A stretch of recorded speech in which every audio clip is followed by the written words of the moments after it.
So folks, though I walk through the valley of the shadow of junk, I will fear no junk. For thou art with me.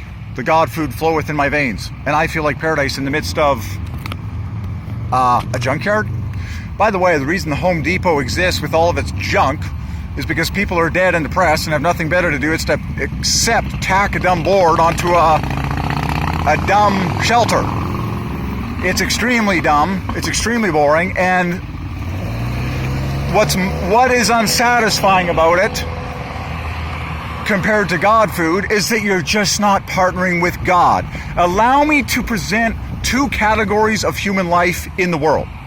You're either partnering with God in your life or you're not. The exciting thing about diving into God food consumption is that now you're experiencing God in life. You are now partnering with God and the glory of His name. Anything else that you eat does not have that name on it.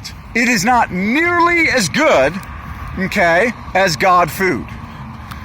So, is anyone tired of having a life that does not have God in it? Like you haven't partnered with God in your life. Well, the way that you do that is you eat your abundant God food. You drink your abundant cocoa powder with water. And all of this ridiculous clutter, insane machinery. The Home Depot is a nightmare of a junkyard. It is the classic example of dead humans outside of Christ that can't stop tinkering with dead shit. It is an unholy addiction. It is a spiritual condition that only God can fix. Like it's just like people wake up and the only thing they do is tinker with dead shit. They've lost hope. Their bodies are miserable. Maybe they never, I don't know. I've been a Christian my whole life, and I've known the Holy Spirit like my whole life. I really don't understand how people can play with dead things all day and think that their life is cool, because it's not. They're miserable. I can see it all over them. By the way, you will not find any God food on sale at the Home Depot. It is a junkyard, a clinical junkyard. And so are most of these places. And that's why there's so many of them, because it's just a giant distraction fest. Man, people.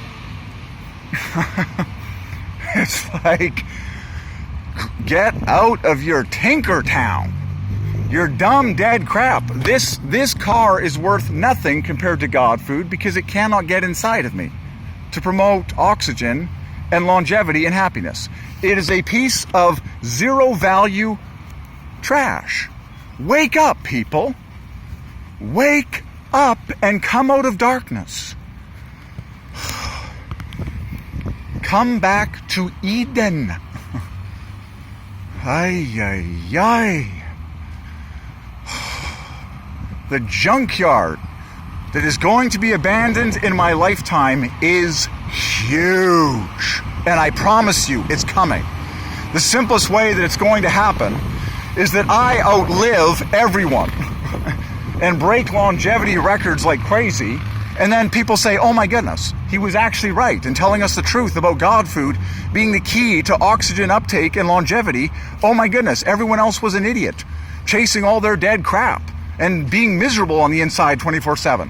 And at that moment, when I break longevity records and am healthier and younger and more sharp and close to God than everyone, perhaps at the age of 150 or more, people will be like, oh my gosh, he actually is a prophet. Oh my gosh, Coco actually is the cat's meow. And the demand for cocoa will go so high that there will not be enough to meet it. And what you see here will literally be an abandoned junkyard as people finally migrate to warmer year-round weather because they're actually full of love and freedom and joy for each other on the inside. I'm here to tell you the epic future. Get ready for this to be an abandoned junkyard in my lifetime.